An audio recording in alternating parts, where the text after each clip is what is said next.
Hello there and welcome to another one. I trust I find you in good spirits, in good health. I trust I find you in good health. What's happening with you? It's Sunday and you know what? Tomorrow is Monday. And before you can even start to fathom the fact that we are here, but the one thing that got me thinking was a lot of people have been posting on their social media statuses and their timelines rather, and they said it's 4 months until it's 2024. Jeepers. So we are in August, September, October, November. Yes, it's actually 4 months. What have we done? What have we done with our lives? What are we doing? Honestly speaking, yes, 2023 has been tough, but can you believe that it's almost done? And the moment we hit September, that's it, man. We're now wearing shorts and things are back to summer and it's going to be hot and whatnot. Before we know it, we're talking about December picnics and holidays and saving and traveling and all that. Yeah, time really, literally, time flies. I can't believe it. 4 months. 4 months. And if it were equating me to days, 30 times 4 is 120 days. Jeepers. Christmas is around the corner. What have we done? This adulting business is a scam, yeah? What have we done, honestly? Because literally we're living from hand to mouth. And if you're not saving, you're left with 4 months. So for you to cover up the 8 months that have gone down the drain, yeah, it's going to be tough. I guess we're just going to have to wait for next year and start again in January. Oh, my soul. Time really flies. And but the thing is, the one constant is God is still good. That's one. And two, we're still alive and we're still interacting. That's good. 3, I managed to create a studio, so I guess I can say I managed to achieve something. So I thank God for that. And 4, I managed to sit down with some of the most amazing people on this planet Earth, people that are making a difference, men and women that are doing the most to make sure that the next person is a better version of themselves. And that is the reason why I've got this podcast, to make sure that we are on top of our game with everything that we are doing. If we're new to the channel, please consider subscribing, turn on the notification bell. That way you're going to know that each and every day. Oh, guess what? So if we're on YouTube 365 days, I'm left with 120 days of the 300. Yes, I think that's something to be celebrated. Anyway, 4 months, 4 months. But the one important thing is we are in Women's Month. And being Women's Month, I think a woman takes a pivotal part of society. And I just want to thank God for women. Because without a woman, we wouldn't have built the way we did. And without a woman, I don't think society will be as stable as it is. And you look at the demographics in South Africa, 1 in 10 homes is headed by 1 in 10 is headed by both mom and dad. The rest is single parenting and is mostly women. Yes, there are gents that are raising their children on their own, but for the most part, it's women that are doing it. I think it's because the woman is just designed to take that pressure, or designed to fathom that storm. And I'm not condoning gents that are not there for their families, but I'm just saying when it comes to the whole entire ecosystem of having what am I saying? Come on, think of raising families. I think a woman is better suited to build, because there's a saying that says if you give a woman groceries, she'll make you food. If you give her a house, she'll make it a home. If you give her money, she's going to build you an empire. So women, amazing stuff. Amazing. I actually didn't know what to say today. I actually got to a point where I was so anxious, like, it's Sunday, what am I going to speak about? Because at the end of the day, you know what? You can't always be relevant. You can't always be that guy that whenever people listen to you, or whenever you listen to me, or you come through, I'm always serious and I'm talking about stuff that builds you. Yes, it's great. I'm building you. I'm building myself. I'm staying consistent. But at the end of the day, you just get tired. You're tired of being the nice guy. You're tired of being the understanding guy. you're tired of just being great. And maybe that's where I am. But be that as it may, I still have to produce content that is going to build you. And I don't know if this is going to build you or the rest of the stuff that I always produce builds you. If it does, thank you. You let me know in the comment section. But I'm just so blown away by the amount of feedback that I get whenever I meet somebody. And some of the people that give me this feedback, I'm like, oh, I didn't know you listened to me. Shout out to Tabo. I think Tabo is listening to this. Tabo Mukhabe, our chairman's son. So I speak to him. Tabo comes through and he's holding a plastic of shoes. And he's looking for another coach, Coach Mike, at the club. And hello, Coach. Hey, Tabo, how are you doing, buddy? Oh, good. No, I'm not feeling too good. I got flu and whatnot. You know how it is with catching up. Then he comes back after, I think, half an hour or something like that. Then he says, no, Mark is not here, so I'm about to leave now. Okay, cool, but I'm working because I was coaching. I'm working. I will check you soon. Then he says, Coachy, I love the podcast. You guys are doing amazing things, and I'm always listening. I'm always watching. And wow, it's amazing. You're growing. You're really growing, Coachy. That's amazing. I'm like, oh, wow. Thanks, Tabo. So clearly there is a bit of growth. There is a bit of change, I suppose. There's change on my side as well. Believe you me. I think sitting down in this room it's becoming my go-to space, or it's becoming my safe space. You know when they say men have got that man cave, this is my man cave. And whenever I'm stressed, I can just hide away, close my door, and just say I'm recording. And that way, no one is going to disturb me. So it's working out for me. Women's Day, cheers. It's not about me. We're speaking Women's Day. Women's Month. It was Women's Day last week. And I don't know, what did you get up to? I was working the whole entire day. But I think this whole month, my whole plan was to make sure that I bring every woman onto the show to speak about themselves, because I think we did the right thing. We did it when it was October with the cancer, and we had a breast cancer awareness month, and we had a breast cancer survivor. Check the link, one of the two. Check the link to see up there. Yeah, check the link to listen to that interview, Miss Pinky. She spoke about her remission, and I think it's one of those that I need to catch up with her as well and just check how she's doing, because she was really courageous enough to come through and speak about her story. And I know that her story resonates to someone else that may be going through a tough time. So yeah, cheers, Mom Pinky. Anyway, I didn't know what to speak about, honestly. And I said, if this makes sense to you, great. If it doesn't, skip. But yeah, we got new subscribers as well, and it's mostly women, so thank you. If you are just watching this and you did not tell me about this, did you press subscribe or M.A.N? What are you waiting for? Please do so, because the more numbers grow, the more people are going to know about me, and the more people know about me, the more people are going to find relevance in what I say, if there is relevance. Anyway, Women's Month. Women's Month. And I asked, what must I speak about? I don't know what to say. And a good friend of mine said, speak about your mom. Speak about women. Because it's Women's Month after all, so whatever that you're going to produce has to be around women. So I'm thinking, okay, I'm going to give you a story. And you know I suck at story time.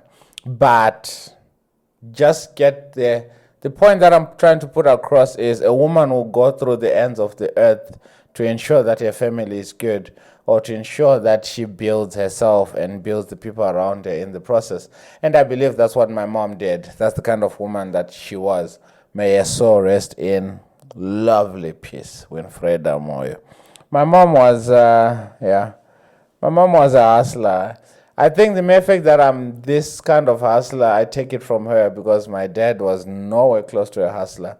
He worked his normal working job. He was a principal, he was a teacher, and All you did was books. No DIY, nothing, just books. My mom was a hustler. My mom was, yeah. I still remember I was still in high school when I came to her and I said I had a girlfriend and her name was Madonna. I don't think she's on social media, so she'll never she'll never see this. Um, and yeah, she was dark and slim and she was beautiful. And I still remember my mom was like, "Yeah, she's cute. She's cute. What does she do?" No, well, no, she not what does she do. We're still in school, and the point that I'm just trying to put across is that's how close me and my mom were, and she was a free spirit, literally. I think everyone that knows her can attest to the kind of person that she was, and yeah, so fine. Um, who speaks about girlfriends to their mom without feeling like they're gonna be beaten or they're gonna be judged or they're gonna be told, yeah, you need to focus on school, not women or not girls. Yet there she was. My mama was the first one to buy me a bottle of brandy, and I think it was Donna Bella. For the people back in Zim, they knew there was a brandy called Donna Bella. It was sweet. It was really nice. I think if we were to compare it to now, it will be like Jägermeister. For the people that drink, you know, Jägermeister is a cough syrup. It tasted like that. So she bought me that. And part of the reason, now come to think of it, she did not get me that because she wanted me to become an alcoholic, but she also wanted me to do everything, to experience everything in front of her and not keep it as a secret. Because once you start sneaking out and you go drinking, because mom and dad are not, they're not encouraging of it, which is not good. I don't think I can ever encourage my child to drink, but there are certain things that happen when it comes to with growth. So as a person is growing, you start experiencing stuff. My mom bought me that alcohol, and I still remember it was Christmas Day, and I did not want to drink it because I didn't like alcohol at all. But I took it, and I understood where she was coming from. She was not encouraging me to drink, but she was rather telling me what to do when I drink. So yeah, she became the first one to buy me that. And there was a time that it was trending to put earrings. And I did put earrings. And all the other moms were screaming and shouting at my mates for doing the same thing. But I think it was just a boy thing when you're watching hip hop stars and whatnot, and everyone had a stud in. And it was cool at the time, but I don't think my mom was ever at a point where she would like say, don't do it. She would say, okay, fine, do it, but then everything was supposed to be done in moderation. So I just thank God that that's the kind of woman that she was. My mom was a hustler. Remember I said my mom was a hustler. My mom came to South Africa and she was selling weed. Imagine that woman had a chiffon, you know, those ponytail thing, because she had long hair. So in a ponytail, she would stick in bits and pieces of weed. Funny now, I don't know who she was selling it to, but she was smuggling that kind of stuff. Contraband, imagine. But obviously on a smaller scale, because that was part of her hustle and whatnot. And she was also using that for her hair. Apparently it's good for hair growth and all that. My mom was the first person to buy me cricket stuff. She didn't buy me cricket shoes because she didn't know about cricket shoes. She bought me Tommy.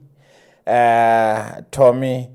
And this is a woman that was buying me stuff of a sport that she did not understand, cricket. I don't think the black community understands what cricket is, what rugby is, unless one goes to a top-notch school.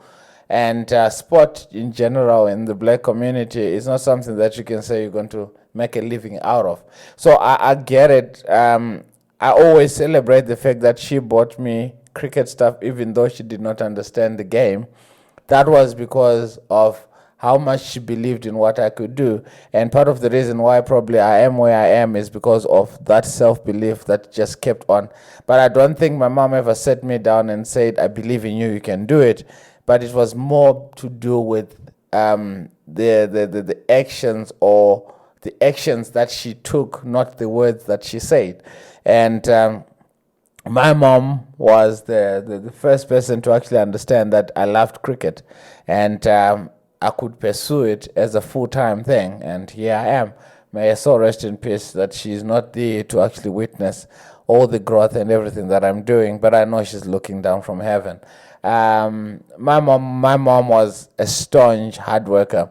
When it came to, obviously she had a day job, then from there we used to go to the fields. You know, when you're staying in the location, there is limited space. So if you want to build, if you want to have a farm or a place where you're plowing, that means you have to go deep into the bundu or deep into the bushes to get more land to plow, a bit of mealies, a bit of this, a bit of that. And I still remember she would force us to go. So we go there, and my dad would come with, but my dad would be chilling with his novel. He's busy reading his novel and chilling on the shade. And he said, you asked me to come. I came. I spent hours and hours of studying, not for hard labor. That was my timer. So my mom never allowed us to do, or never allowed me to act like my dad. I think that's part of the reason as well why I can't sit and do the same thing over and over again. There's always going to be something around the corner or in the pipeline when it comes to hustling. My mom used to come to South Africa almost every month or every 2 months, I think, and she would sell. So she used to knit tablecloths and whatnot, then come here and sell those things. She would stay in South Africa for like 2-3 weeks or a month, then come back home, and she still has a day job, so she would take leave and whatnot. And that's the kind of person that she was. She was never ever resting, yet so soft spoken, and everyone that knew her knew that she was always welcoming. That's one thing that I took after her, being welcoming. I think everyone in my circle, I'm talkative, she was quiet. I'm talkative, and everyone in my circle sort of feels welcomed whenever I am there, or I want everyone to feel welcome. My mom was something else, man. My mom was my best friend. My mom was, she was a church woman, yeah. She was a prayer warrior. Yes, I hear a lot of people saying my mom is a prayer warrior. I hear her pray. My mom wasn't that. She went to church, definitely. We went to church every Sunday. Woke up and we both would go to church. But I don't think she was those, hallelujah, in the name of Jesus, please protect my children and whatnot and whatnot. Although I know that she prayed for us. That's why we turned out great. I believe we did. But she was not too much, man. She was chilled. I think the reason why I relate to a lot of mothers that are around me is because I see my mom in every one of them. Be it my clients, be it the moms at church, be it I think my clients and the moms at church mostly are the kind of older women that I hang around. Not hang around, but that I am around. So yeah, my mom was, I can speak a mile about my mom. There's so much stuff that my mom was. I think she taught us how to farm in a location base or in a township kind of vibe, where farming was not the main incentive. It was more you buy everything. Just like we're doing right now. You go to a fruit and veg store and you buy the stuff that you needed. Yet she made sure that the little land that we had, she was plowing. My mom had this thing of, imagine it was raining the previous night. Then you want to go play. Obviously, we played in the street. We played soccer, we played cricket and whatnot. And she'll tell you to please go and water the garden. And you're like, Mom, it was raining yesterday. Yeah, water it again. And my sisters will be like, I want to go play and see my friend and whatnot. She'll be like, no, go wash dishes. But the dishes are clean. Yeah, take out the stuff in the display and wash them again. Because you're bored. If you want to go visit someone else, that means you're bored.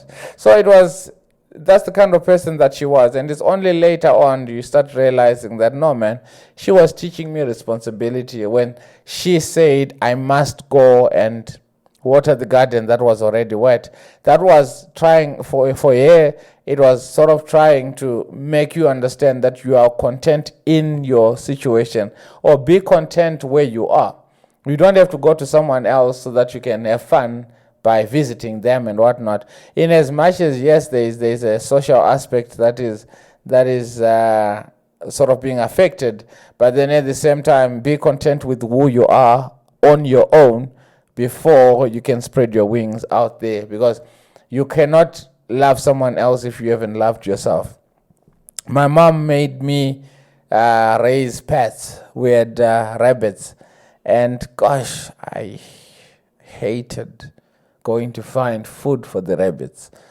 And I'm not talking about like, gosh, that sorrow is bunnies. Go find food for them. So you have to go into the fields and find grass and all the grains and whatnot. And once you feed them, those things eat fast. So the more you feed them, the more they eat. Literally, they're always busy. So at night, they're always eating. And you needed to make sure that is fed. Then we had a dog. His name was Teddy. You need to make sure that Teddy's poo is cleaned. The yard is clean. The garden is watered. The rabbits are fed. And there was one point that we had poultry, so chickens. All that needed to be make sure before you go out and play, make sure everything is set. And by the time you finish all those chores, it's already 4 p.m. It's late. So you're going to go play for an hour. And it's only now that it starts to resonate with me that, oh, that's what she meant. That if you do the things that need to be done early enough, you're going to have more time to play. So the reason why I would finish late at times is because you're always complaining, no, I don't want to do this, I don't want to do that, I don't want to do that. But then not realizing that the more you delay that process, the more everything else is going to be delayed. And that's the same thing in life as well, that if you don't do what needs to be done, it's going to delay you when it comes to doing that which has to make you enjoy, or that's going to be fun. Because as a kid, believe you me, the only priority is to play. If you are not playing, then everything else, your world is shattered. So it made me realize that up to now that I have to do what needs to be done, even though it's not comfortable, but I just have to do it. And that's it. I think we're growing up in a way where we want so much comfort. And comfort, you don't grow in comfort. I once did a video that said, the moment you get yourself in the comfort zone, you're never going to grow. I can't actually pinpoint exactly what it is, but I'm going to link it down up here as well for you to go through that. It's a very short clip, but it just encourages you not to be comfortable. And that's what my mom did. She made sure that I was never comfortable. And up to now, I'm never comfortable. I'm not comfortable with the space that I'm recording in. I'm not even comfortable with the mixer and the lights. I want more. I want a whole house that has got 4 or 5 studios that everyone else can come in and record their content. And we still have podcast studios that are just buzzing and people are listening and people are getting relevance, whether it's to make you laugh or to make you, to build you, whatever. That's what I'm rooting for. And this is a start for that. So she made sure that I'm never, ever comfortable. I don't think there was a time that you're like, today I'm so tired, I want to sleep in. My mom will tell you, if you wake up at 6, she'll tell you, do you own the country? And that statement used to bore me the hell out. And you're thinking, do I own a country? Of course not, I don't own a country. I'm a child mother. But the whole point that she was trying to put out to me is, you cannot sleep like there's no tomorrow. Sleep is good, yes. But then if sleep is going to affect your dreams, then what's the point of sleeping? A lot of times we say, you need 8 hours of sleep. That's overrated. You can't. You can't. You need to be in a position whereby wherever you are, you're thinking, okay, I'm sleeping right now. I could be productive. And my productivity sometimes doesn't even mean that it has to cost me money or it has to make me money. I'm recording this video and I'm not making money as of yet, but if I'm comfortable without recording, then what's the point of me spending fuel to come back home?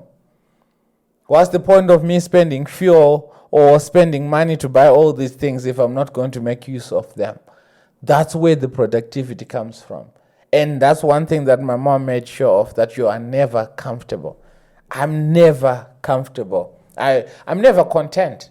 Yes, I'm appreciative of where I am, but I'm never content, because with contentment comes comfort, and where there is comfort, there is no growth.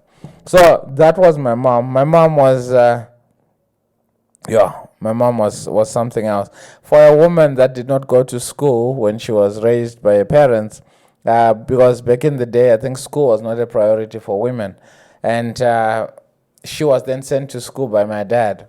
And I still remember she would lock herself up in the room studying, so much so that even the next door neighbors would come and call, Mama Sharon, and the door was locked, windows are closed. She would only open the windows that where next door person cannot see that she's there. You understand? So she started studying. She finished grade 7. That's when she got married. She finished school grade 7. She dropped out of school grade 7, or they just took her to school up to grade 7, one of the two. Then got married, obviously, with that. And my dad loved schooling. My dad was an academia. And he made sure that school was his thing. So took her to school, and from there got her equivalent, if we are here, to be the matric. And from there she went to college. From a nobody, when everyone else was saying, man, what's the point? What is the point of her going back to school when she's got a house, she's got a husband, she's got kids that are growing up? How can she compete with her kids go to school? Because my mom and my sister wrote at the same time matric. And she did it, and she passed. From there, she went straight to college. She got to college, she got an agricultural qualification, and the rest was history. But to me, that showed me determination, that if you put your mind to something, it is going to come to pass. And I think it's one of the stories that is always going to be an inspiration to me, that nothing can ever stop you from achieving that which you want to achieve. Because this is a woman that was nowhere. She could have been comfortable with coming to South Africa and selling stuff and pretending that she was poor, and these South Africans were generous, and it was amazing that the stuff that she would come back with, clothes, shoes, groceries, you name it, she made sure that we had the soft life equivalent to what we call soft life right now. And she could have been comfortable with that, comfortable with always begging, comfortable with always asking for a hand out. But she said, no, she's going to do it herself. She went back to studying. You know how difficult it is to go back to study? You know how difficult it is to say, yes, I don't have matric right now, I have to go back and start grade 10. I'm pretty sure that will be tough, because the amount of work that you put in, because my son is grade 3, and some of the stuff that he has for school, you're thinking. So you can imagine what my mom went through to get to a decision of saying, I want to go back to school. And she went back to school. She went back to night school, and she got her qualifications. Right now, she's dead. She passed on. Dead, passed on, one of the two. But her certificates are still there. That's one thing that you can never take away from anyone. And I still remember we recorded a Game 1 podcast, and the ladies that we interviewed said, in as much as, yes, sport is lovely, but you still need to have a qualification, something that you can fall back on. And a lot of times, in as much as we can grow in an organization or wherever that we are working, but the moment that particular job is lost, you can't find any other job because you don't have a qualification. And it's always important that you have a certificate that you can say, I specialized in this. I may not be using it, but at least that's my If something wrong happens somewhere, I can always go back and say, oh no, I can fix computers. I've got a computer science degree, or I've got this certificate, I've got that. It helps outside of the organization that has grown you. You understand? Because things happen. So I was so impressed by the fact that my mom then decided to go back to school and got the qualification. That just shows you the amount of discomfort one is willing to go through to get comfort for later. Hence, I said my mom was a hustler. For her to manage the school, the traveling to South Africa, the selling of ganja, the piece jobs that she used to do, the farming, the taking care of the poultry and everything. For one person, including being a wife and a mother to 4 children, my little brother didn't quite experience my mom because she then passed and he was too young.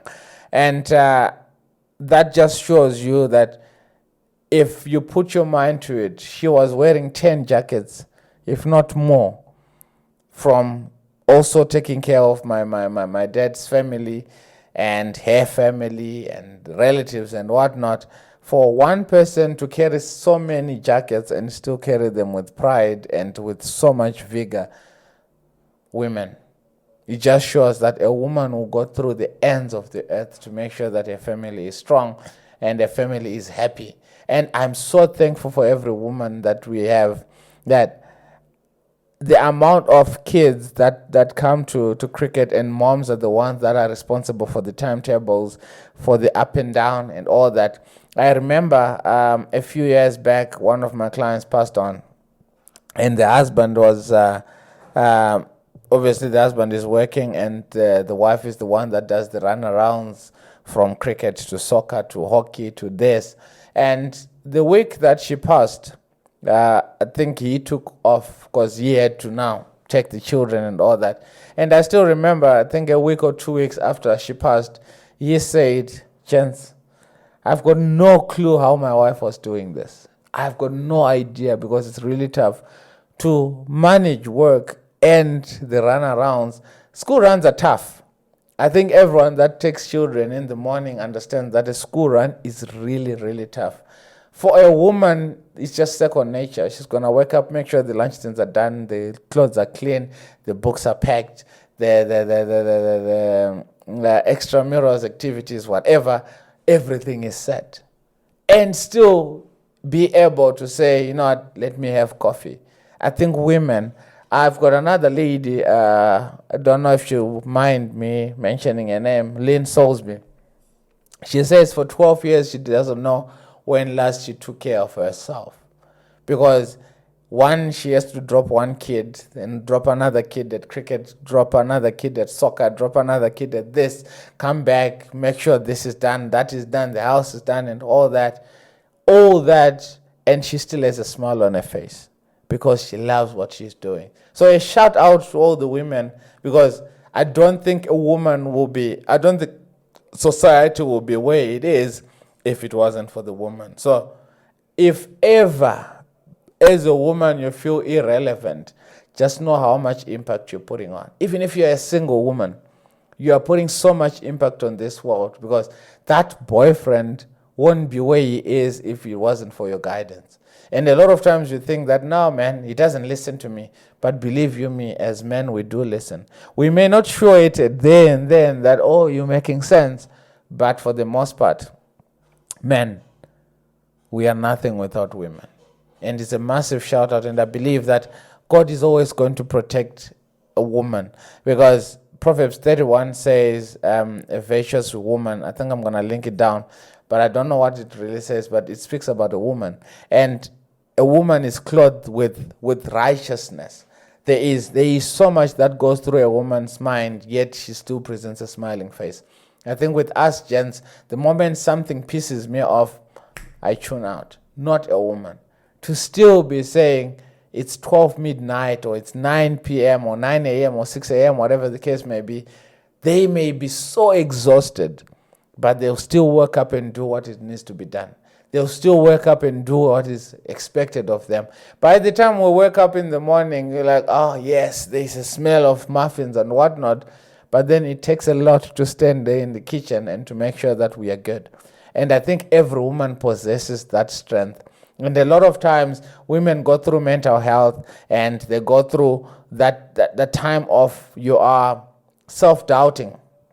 Bodies change, you gain weight or you lose weight, or maybe you're no longer sexy, or you cannot find time to look at yourself in the mirror and to put makeup and on and all that. But there's so much importance in the work that you're doing, because for a man, a lot of times we just say, we're leaving for vacation at 6 o'clock, we need to be out of here. But then for every person to be out of the house at 6 o'clock when you have 4 children, that means the mother of that house has to wake up 4 hours before to prepare for that 6 o'clock. And we then complain that, women take time and all that. I don't think as gents we are cutting them enough slack for the stuff that they're doing. Even in the churches, if you've seen the amount of women that are in every church, if we were to use a ratio, it's usually 1:10. 10 being the woman and 1 being the male. That's how much. There is so many women in this world, and I don't think that's by coincidence. God did that for a purpose. God did that because if we were more men than women, the world would be a crappy place. I think. Just say. I don't think anything that God does is by mistake. I don't think so. The fact that there's more women than men is because there is so much to be done on earth. So much so that if we had more men, none of those, or a percentage of that, won't be enough to achieve that which needs to be achieved. So woman, listen to me right now. Listen to me. You are amazing. You are beautiful. You are doing the best that you can with what you've got. And that is good enough. You are good enough. Who said a woman needs to lose weight for them to be sexy? Who gave you that narrative? Because a lot of times you think that, I need to lose weight. I've gained weight. But you're still beautiful. Yes, you are beautiful. You never said you're not beautiful. But whoever gave you the narrative that you need to lose weight for you to be beautiful, or you have to have a certain size bum for you to be beautiful, or a certain size cleavage for you to be beautiful, all those are just notions that are put aside or put forward by men that do not appreciate. You are amazing the way you are. Big, small, tall, short, whatever, you are amazing. Listen to me right now, you are amazing. I'm talking to you. And you need to understand this, that if you don't speak kindly to yourself, no one else is going to. Because you're doing the best that you can with what you've got. And a lot of times you've got little resources, yet you make it work. Have you ever stopped to imagine that the house is empty, the groceries and the pantries are empty, yet we never go to bed hungry? It's because of you and how gifted or how blessed your hands are. So never, ever, ever look down on yourself because you are amazing. Never look down on yourself just because a man does not appreciate you. You are great. You are doing great. Bearing children is tough. I went into the theater when my wife was giving birth. And I still remember my mom used to say, if you see your wife giving birth, you'll never love her again because that thing becomes big for the head to get out. But imagine that. Carrying a child for 9 months, that is tough. And I know of women that have gone through and still kept on working up until 35, 36 weeks, and you go on to maternity leave. Who does that? It's tough as it is for me to carry my bag left, right, and center, yet you carry that child for 9 months. You wake up with it, you sleep with it in the tummy. And you call yourself not good enough? And you call yourself not worthy? Why do you think God made you carry the pregnancy? Because you're worth it. If it was a thing of us having 50-50, then us men would be pregnant as well and would enjoy. But I don't think we would enjoy the birth, the pain of birth. And we always say that childbirth is like being hit in the balls.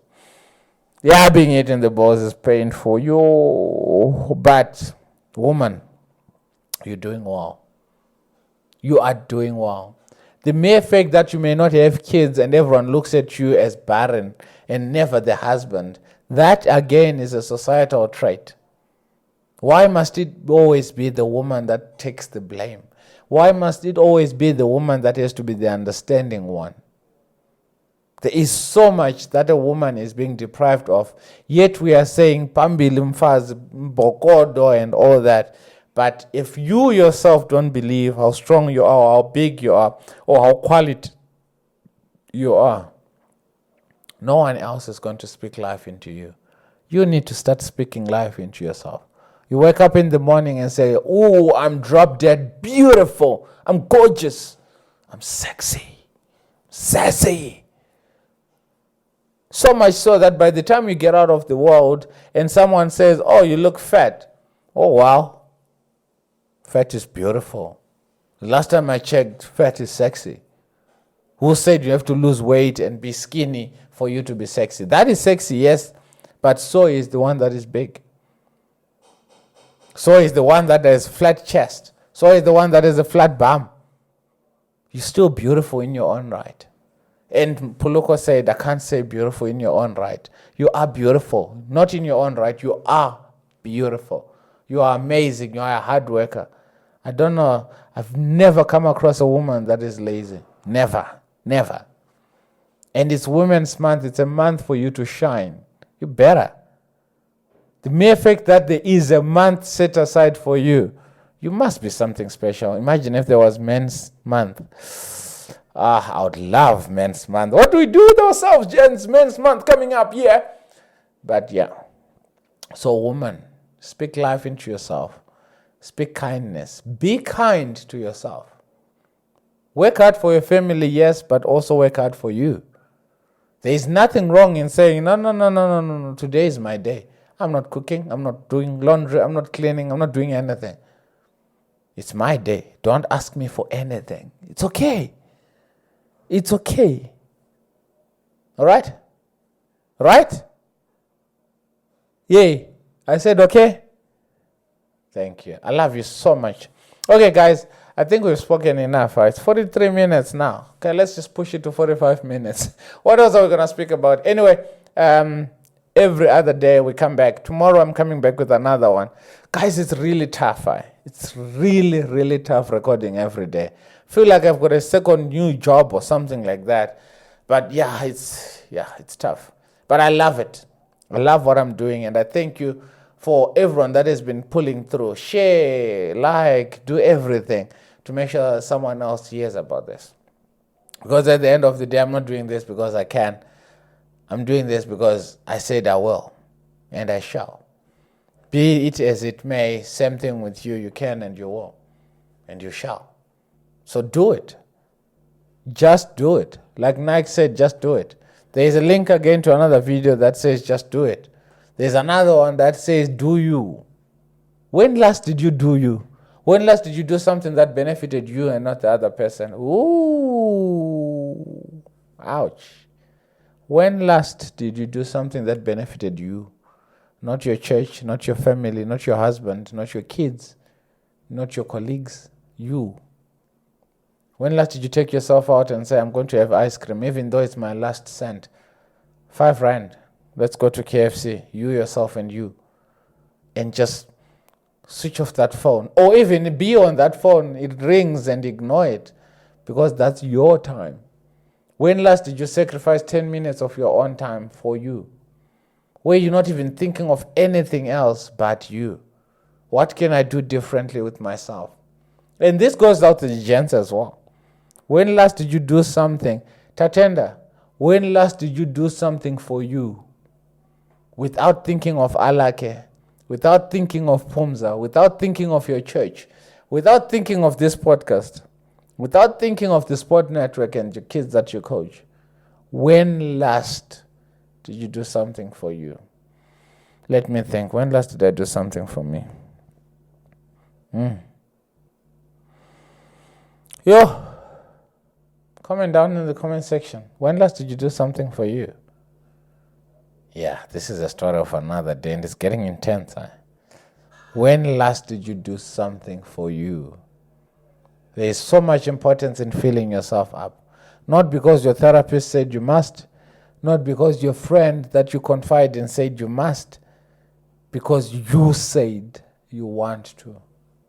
So when last did you do something for you? Totally you. That does not benefit anyone else. That benefits you entirely, 100%. 100% benefits only you. Selfishness, for once. 10 minutes of your life to be selfish. What are you going to do with yourself? My name is Tatenda, and I'll see you guys tomorrow. Yo, used to say I'll see you guys next week on Sunday at 9 o'clock. But I see you every day. I feel like we're creating a bond because we see each other every day. And power is about to go off. It said at midnight. That's when I'm recording this. But I'll see you guys bright and early tomorrow. Be safe. Keep believing. And God loves you. Cheers for now.